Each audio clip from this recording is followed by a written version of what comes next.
Lammy here, in for James O'Brien, and I'm discussing this cut to our foreign aid budget by $4 billion. Rahul in Croydon. Hi, David. Hi. Hi. I just want to say I think it's absolutely disgraceful. It's almost callous that we are doing this, particularly at this time. But I wanted to bring a couple of points to people's minds. Number one, we are a permanent member of the UNSC, the UN Security Council, and we have a very interventionist policy around the world, whether that be the war in Afghanistan or the war in Iraq. And our reasons to do so is to bring human rights or enforce a level of human rights in those countries and really help improve the quality of life that we determine to be unsatisfactory there. And by the way, just on that point, Rahul, obviously supporting thriving civil society, democracy in those countries, and obviously alleviating poverty. Tobias Ellwood, the chair of the Defence Select Committee, is against this cut. That's a Conservative.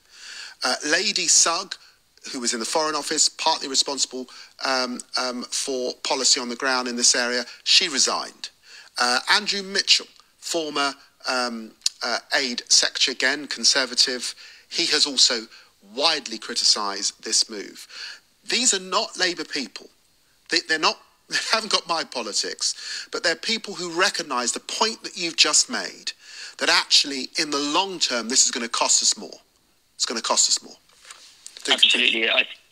Absolutely. I think the reason that they've taken those steps is because of the blatant contradiction in our foreign policy and the way that we behave. I mean, we say that we're securing and we're improving human rights across the world, but when it comes up to giving aid, which is probably more productive, far more productive than going to war, we stand back and we take a step back.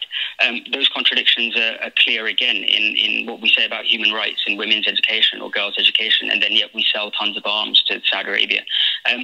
If those contradictions are clearly visible to Conservatives as well as they are to Labour MPs, why is it that we are essentially, or this cabinet, I would say, is essentially pandering to the jingoistic elements of the voter bank, is just the dirtiest and lowest game that anyone could possibly ever think of. And I think not only that, let's think about broader. Let's not be so short-sighted. It's unfathomably short-sighted, really, that we, after our main breadwinner of this economy is financial services. Those financial services were built on the loot of colonialism.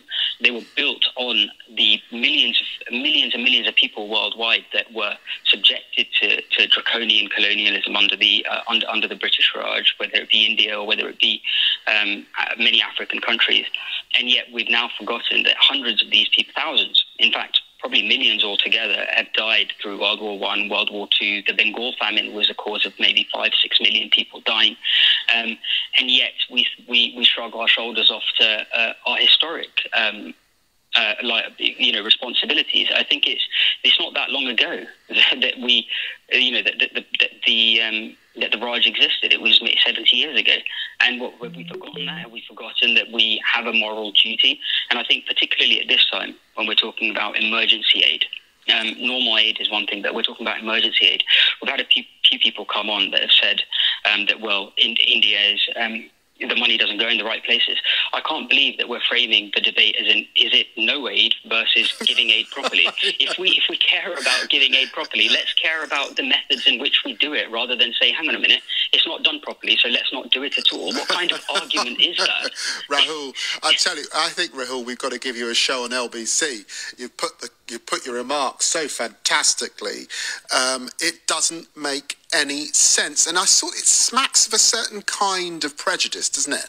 That somehow we are better at spending than these countries are spending. And the natural conclusion of that position is that we should be entirely isolationist. Can you imagine a world that stepped back from the sort of notion that came out of Bretton Woods after the Second World War, that we should all just tend to ourselves because some of the money is misspent? It's insane. It's absolutely insane. Rahul, thank you for ringing in. Please call in again. I'm just going to end Peter here. Peter in Kent. Peter.